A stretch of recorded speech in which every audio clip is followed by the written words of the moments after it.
Hi, this is Karen Flaherty from Living by Human Design, and this is the first or the introduction recording about profiles in the Human Design Library. So I'd like to tell you a little bit about profiles, where they come from, and what they can do for you. So the profiles will be found on your Human Design chart or on the body graph in the black column and the red column of numbers that you'll see on the chart. So there are two columns of numbers. One is black, that's under personality, and that's the more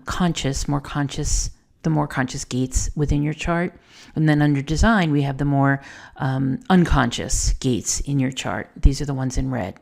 So in each of those columns, if we look at the top two numbers, you'll see two numbers in black under personality. That's for the conscious sun and earth. And under design, it's the unconscious sun and earth. And so these numbers will vary for everybody, but for you, the profile will come from the second part of the number. So it'll either be a point and a number, or it'll be a raised number, like a superscript.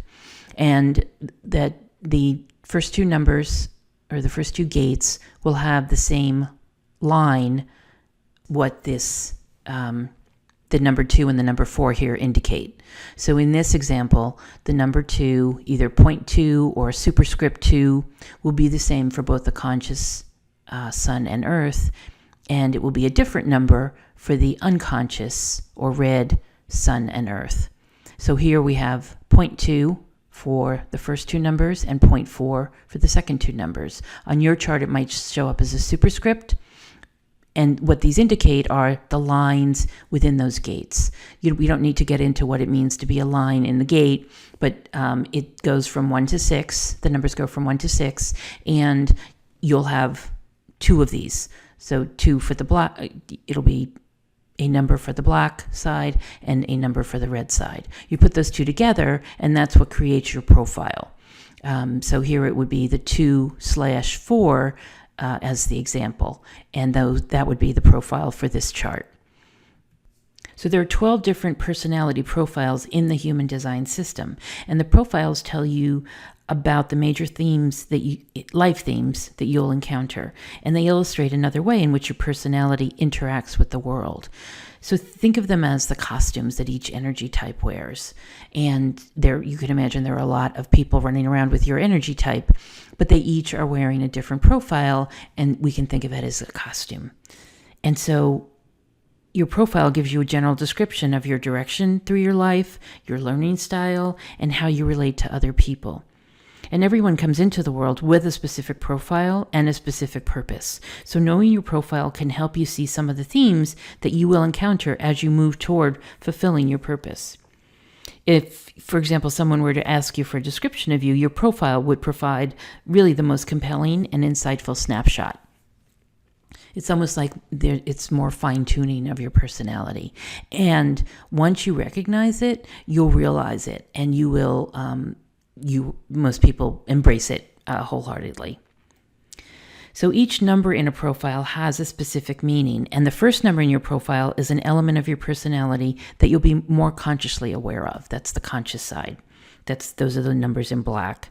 And the second number in your profile is an aspect of your personality that might be a little more unconscious or more hidden from you. It's the kind of thing that other people will notice first before you might notice it. And so there are 6 numbers that we use in the profile, and so I'll tell you what each of them are and give you a little description of them. And then we'll discuss them more in each of the profile descriptions.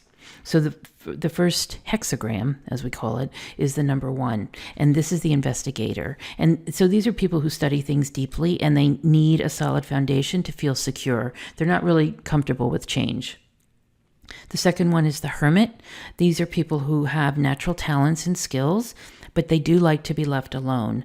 They'll be at home reading a book on a Friday night if, left to their own devices, but they have to be called out. People will call them out and find them and see that the light's on, basically. The next one is the number 3, that's the martyr. And these people learn by trial and error. And their motto is to correct and continue, because they're always experimenting and trying new things. The next one is the opportunist. That's the number 4. These are people who are enthusiastic and optimistic by nature, very outgoing, very social beings, and they do usually have a large network of contacts. The next one is the heretic, and that's the number 5. And these are people who, with a rather seductive and attractive energy, they can draw people into their webs, but they do have a close group of friends that they feel comfortable with. They are self-motivated, but they can be reluctant leaders.